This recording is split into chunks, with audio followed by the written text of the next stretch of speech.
10% may not seem like much, but it's a lot if you look at all we've done with it.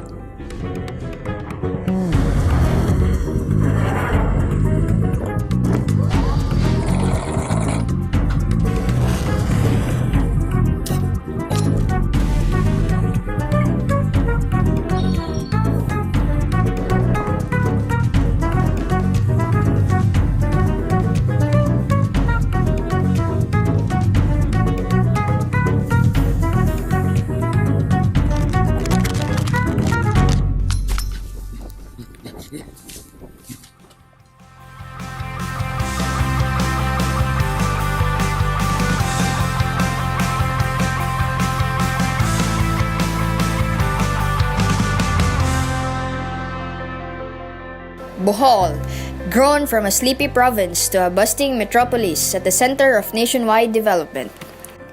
And the old city and municipalities reminisce the years of community and camaraderie. The old houses bear vestiges of its humble beginnings. A province free from traffic and the noise of a bustling metropolis. A 73-year-old resident of Tagbilaran City shared his experiences on the differences of life before and now.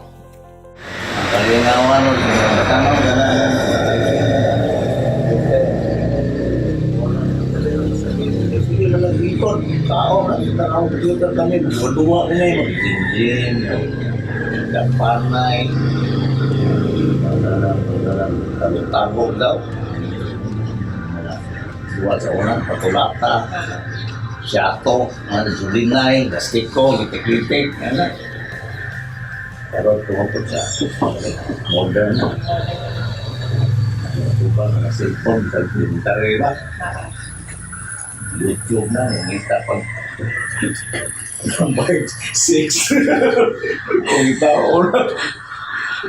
Ay, daw. Sa una, ayun, halo ito naman. Sa una, magbangon niya sa restaurant kami. Ito, titapos na. Pero pananalo, dagpo, ito, happy ko. Kaya like, tinuhong ni kamote. Pero kubuhok, titapos na. Busog na ka, pag isang tubig. Kaya suso. Talking about the values of before and now. Sa akong experience, kami matagong pumuong. Di pa rin sa una nga, tawag sa Bilikanan. Nanto sa mga panahon, layon yung mga size na sa gabi, kaya magic. So, bisog na pangita sa mga so, sa modern, na-scanan, resikol, hindi na mulakaw. Sabi na ito, mulakaw na, ikan sa eskwelahan, ayaw kayo, sa kilometros. Sa pamilya pa nito, kung karang resikol, sikat-sikat. Fast forward to the present, and here we are, living in a place threatened by the ills of a modern society. Gone are the simple joys of a simple life. The growth of population in Bohol has been rising for the last years, according to Philippine Statistics Authority, and will continue to rise for the coming years due to Bohol's continuing development. How modernized Bohol is in its rural area. Bohol, having a vast area of lands and a wide water resources, it is not possible that mostly agriculture and fishing are the occupation of its citizens. According to Mrs. Marlene C. Cubero, the head of Agricultural Center Chief 2 in Bohol, the way farmers cultivate their lands are adopting the growing process of modernity. Agriculture plays a vital role in terms of the food security and poverty reduction. So even before the previous NATO, the national leaders, still number one is on food security. Now for the Bohol province, we are implementing the national programs of the department, and we have the regional offices of the Department of Agriculture, so Region 7.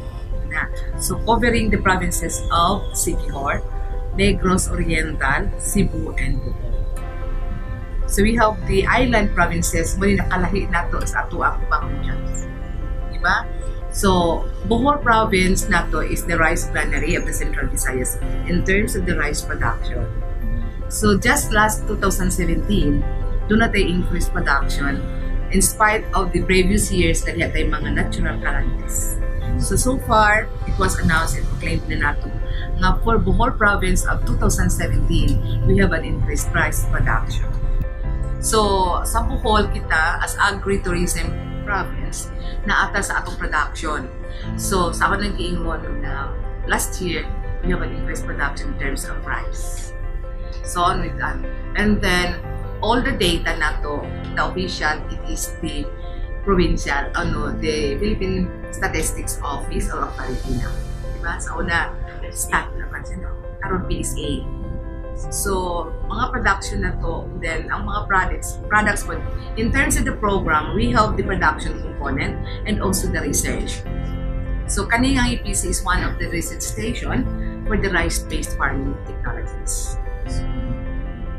So, even with this, the DepEd, ang atong sa education, we are coordinating, closely associating na karon in terms of the production sa vegetables. So, nato in solution to the nutrition. We are encouraging and accommodating na karon sa mga schools, pagtanong nato sa mga vegetables, even in the cities na ato ang urban agriculture. Kay Tagbilaran City, lahi sa uban nga mga municipalities, di ba? Only Tagbilaran, Dawis, and Panglao, wala na mapil sa rice production municipalities. Pero we are doing such activity nga makakontribute na in terms of agriculture, kanang ato ang urban agriculture. Then linking with the schools na apod. So na ilang mga gulayan projects. So siguro kung nakaagi mo sa mga eskwela like in Mangga and Opuhan, iba na sila yung mga giging mga pinagmay lang para sa ato ang vegetable production. So coordinating din siya the national government, the provincial government, and the local government. Ano na siya. Kinang in terms sa ato mga machines nga di bang gamit pa sa na siya ka-modern? No, we are on the mechanization level, pero ang atong probinsya dili gyud pareha sa uban nga mga region nga halagpad kaayo og mga basakan. We have the intervention but the limitation nga katong atong magamit na mechanized lang. Kaya ang uban na to pareha like na ni BISU, the central na rin na to for the whole Philippines, lagpad ng mga basakan. So ang alang mechanization, pwede na, posible na. Pero sa ato, ginagmay lang na. Pero we are on that way. So gikan sa tong conventional method, which is the working animals of Carabao. No, in fact, in other provinces na pang ilang cattle, ang ilahang baka nagdaro. Pero kasagaran sa ato, it is Cabao as the working animal or the draft animal. Pero karon on that way na ta sa progress na from the conventional method to mechanization. Due to new methods of planting and harvesting by mechanical equipment, Bohol's production increases. And as our land continued to its production, Bohol's wide water resources continue to bloom from simplicity to its modernity. Plain rivers become fish pond and sea become seaports. Sa gingon ni Manong Susario nga kini sa una kay plain lang ni nga suba. Unya karon nga na-modernize na ko na ang ilang palibot, himo na ni siyang fish pond. Atong tanawon karon kung unsa ni kadako. And then nakatabang gid ko ni nila kay para makumpra sila barato.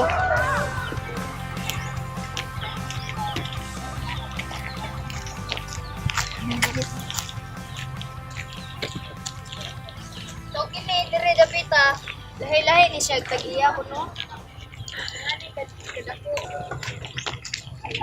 Diyan nakabarato daw sila kumpran mga isda.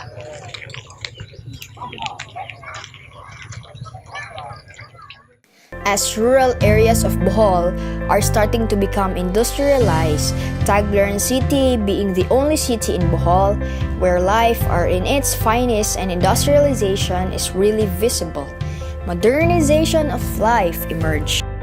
How would you compare the past Tagbilaran to the present one? Progressive retaron. Makita gana nato bisag kamo. Makita mo sa progress sa Tagbilaran. More on siguro usap po na sa namunuan dito.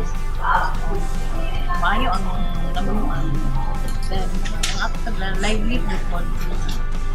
Daghan ang episode ba nga mga kayuhan first thing naman daw mga natin mga projects na ipahatagikan sa national funded sa According to the planning officer of Tagbilaran, Engineer Maria Teresa Dohig, there are many establishments and up until now, the roads are being constructed and are almost done. As many business came onto Tagbilaran City, its revenue became impressive. Ma'am, what is the effect of modernization to life of people? Nay good, nay bad. Kana sa modernization na to, ako sa mga tao, pasayunan ba? O usahay sa mga kana atong values, ma-compromise. Labi na ninyo, mga batan-on. Pero dapat murag karon sa plan sa city usa ko na nga gawas nga magplano ta for the future, for the betterment of the country. Kinahanglan ato kay balance nga atong values dili pud mga subdivision. That's why ang atong church ang magkuan we get involved, we are getting them involved sa mga people's organization. I-appeal dyan na mo sa pagplano kay para kanang dili lang kay sa progreso sa Tagbilaran, also kung nga ato ang mga kinaiyang mao na ngayon sa mga tao nga dili taga ato mahimo na akong i-apon. She also stated the effect of modernization to the life of people in the city. The vast growing of establishments and developments really opened the modernization in the field of transportation, making the people of Tagbilaran to reach the destination in a faster and accessible way. New inventions that open the communication and accessibility to information. The way of living of people from a simple life to a more standard of living. ATM machines for accessible savings. Also the equipments for the construction of roads and buildings. Even the way we dress, our style and fashion became latest as modernization grows. Adaptation of music of other countries, the modern way of processing distilled waters. Muli ko na imong iyon para mo inaanawan mong iyon niya. Magkakili, naglihanik na nasunod mga pansitan, pinasunod araw ka, bilon. Okay na halda na wala. Kini yung distancing ka, kung na magparisin, yun ang iyon eh. So, kini kong ultrabayolo. Kini kuya, if wala na magpa-review, so okay, mawa na siya para pa-andar ako yung buha. Kini, feed pump o araw pump. May pa-andar. Mo ni magpa-andar para maka mineral, makapundok sa mineral. At kini distancing ka kung ultrabayolo pump, iyon na sila para kung may magpa-refill, ari. Alright, kung iyon mo itong iyon, muagas yung siya. Ari, muagas. Kaning duwang. Kaning duwang. Kung di mo iyon na, kapag kining duwang, dinit, panganay ka na, una na kanunay, kanya na hindi ka, pangkarin na muna, yung nagkaripin, hindi mo na yung pangkarin na sa akin, mga atas ka rin.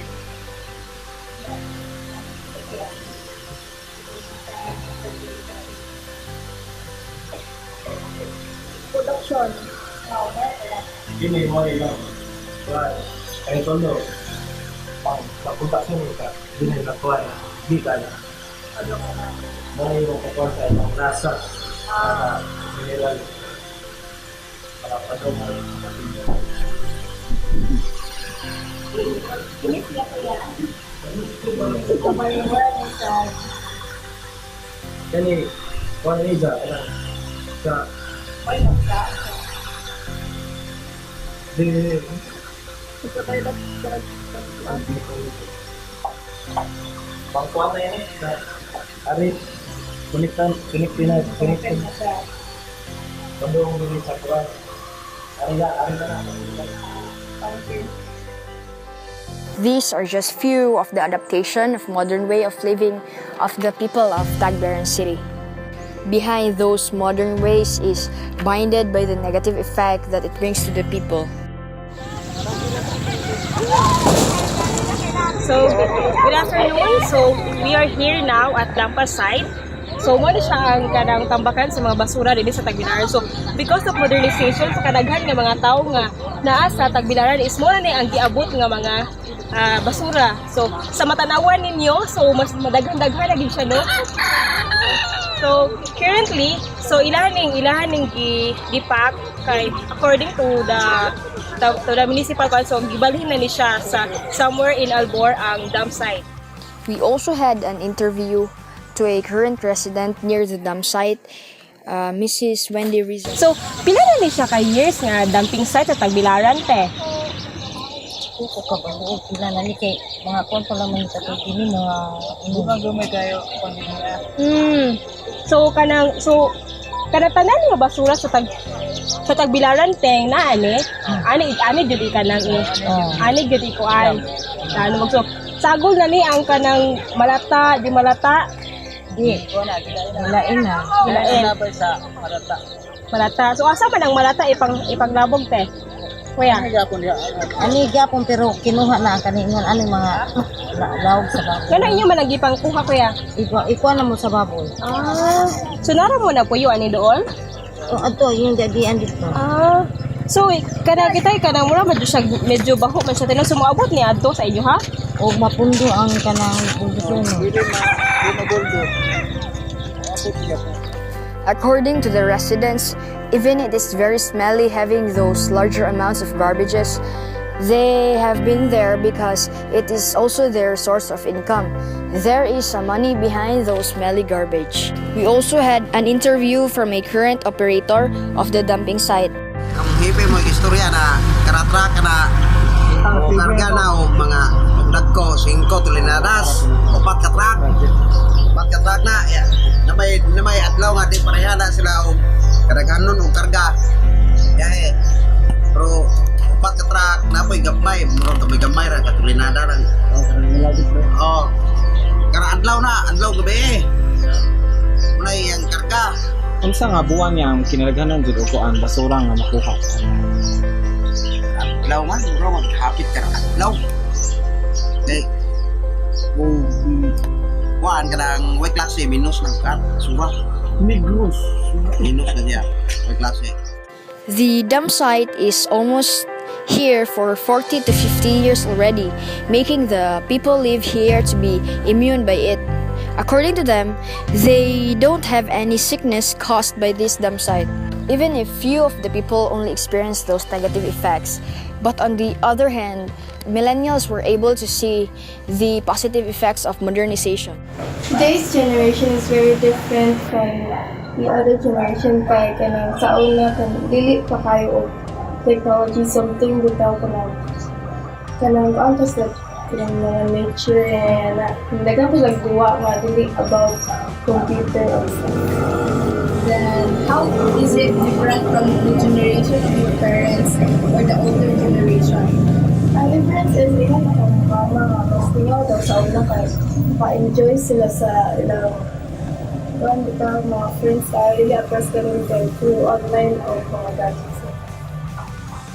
That what is the positive side of this modernization? Ang positive side like kanang ano sa gadgets ko kanang maka-communicate ka dili na kaya post letters mga dili sa chat or video call mga email sa kasi mag-project kayo. Then negative effect.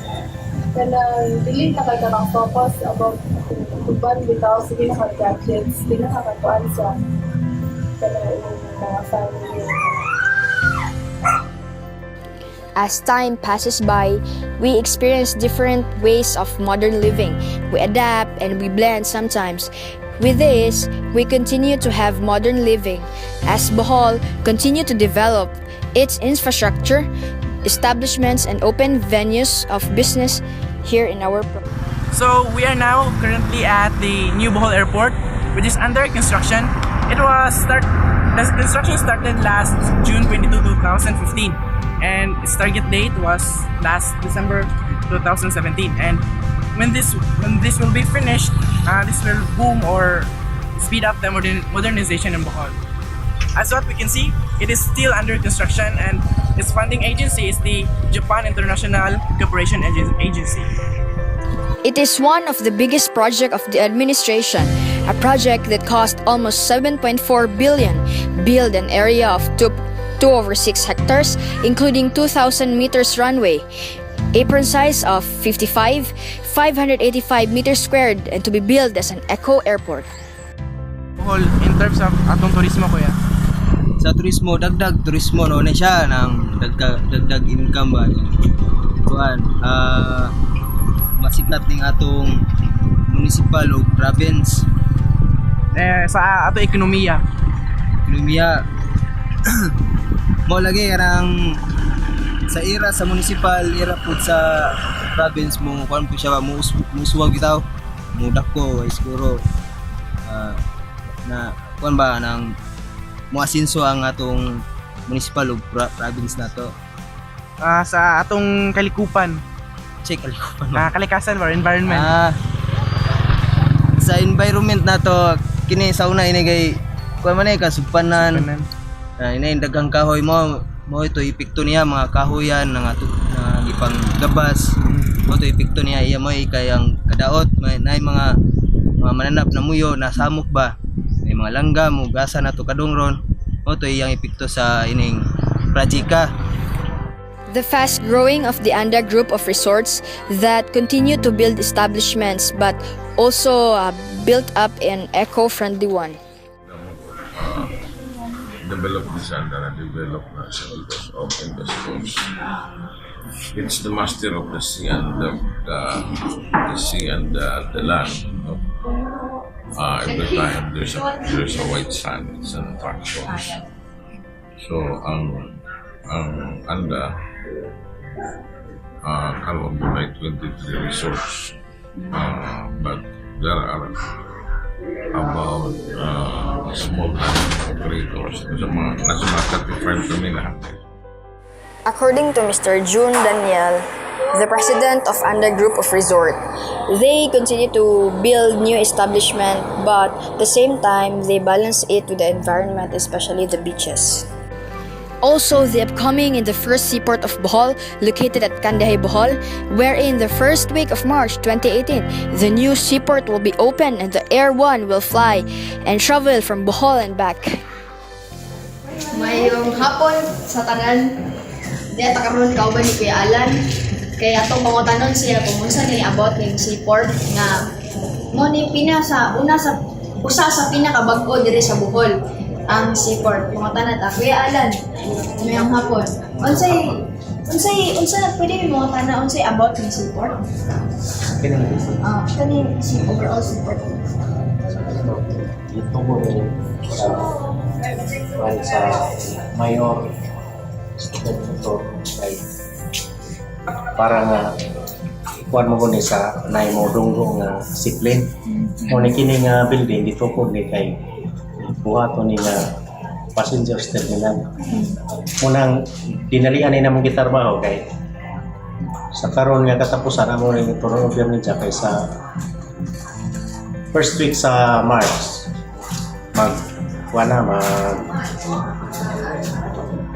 biyahe na ang Pirwan. Munang dinalian ni ng trabaho din. Munang ang kalambuan din nga building. Kalambuan po is lumulupyo tipo sa lungsod sa Kandigan.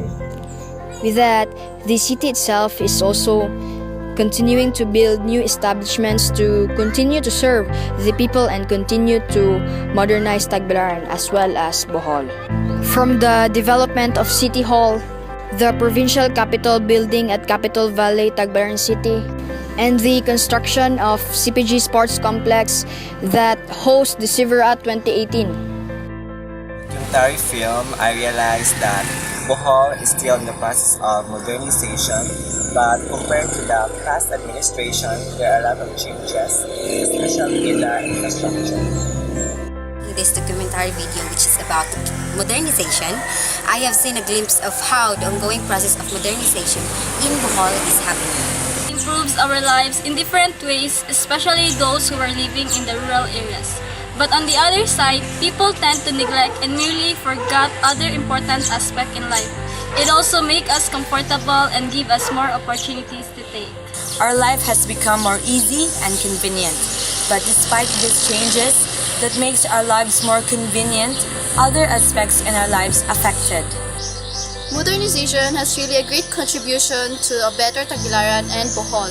But despite this, there will always be pros and cons. We all need to be responsible individual for a better society for us to live in. We all know that it must first industrial to become a modern society. I've realized that to become a modern society, it has an improvements in our well-being and it changes the status lives of the people. So generally, we should use the concept of modernization in a constructive manner. Through this whole experience, I see how far the extent of modernization is. Even those areas on the mountainside used to have gadgets, internet and television. Their way of living is also improving. Old houses made of woods turned to concrete one, but the values that they had in themselves are still embedded. They go to church every Sundays or even on weekdays, and the children still mano to their elder ones. So this whole experience taught us the good and bad side of modernization. Modernization having its way on becoming our lives more better has also its downside, not just for us humans but also towards our environment. As you can see, tons of garbages, pollutions from industries and vehicles are present. Also, our Filipino values diminishes. But one good thing is that we are able to this modernization gave us the opportunity to make our lives more easier and more convenient. Since we cannot stop the world from changing, we can at least lessen the impact of modernization to our culture, values, as well as to our environment. Although the Bohol from our grandparents' youth may look a far cry from the Bohol we now live in, beneath all the development and the trappings of the modern world, we cannot deny the fact that Bohol is as beautiful as the past. Bohol is not as modernized as other places is, but it continues to adapt to new changes, build new infrastructures for future developments of the province and to the people. The Modernization Wannabe would like to thank the following: Mrs. Marlene C. Cubero, Head of Agricultural Center Chief 2, Engineer Maria Teresa J. Duhig, the Planning Officer of Bohol, Mr. Cesario Exclamador of Panas, Kandihay, Bohol, Mr. Mark Exclamador of Cogtong, Kandihay, Bohol, Mr. June Daniel from Anda de Boracay, Mr. Alan of Kandihay, Bohol, and also to the Salas family of Kandihay, Bohol.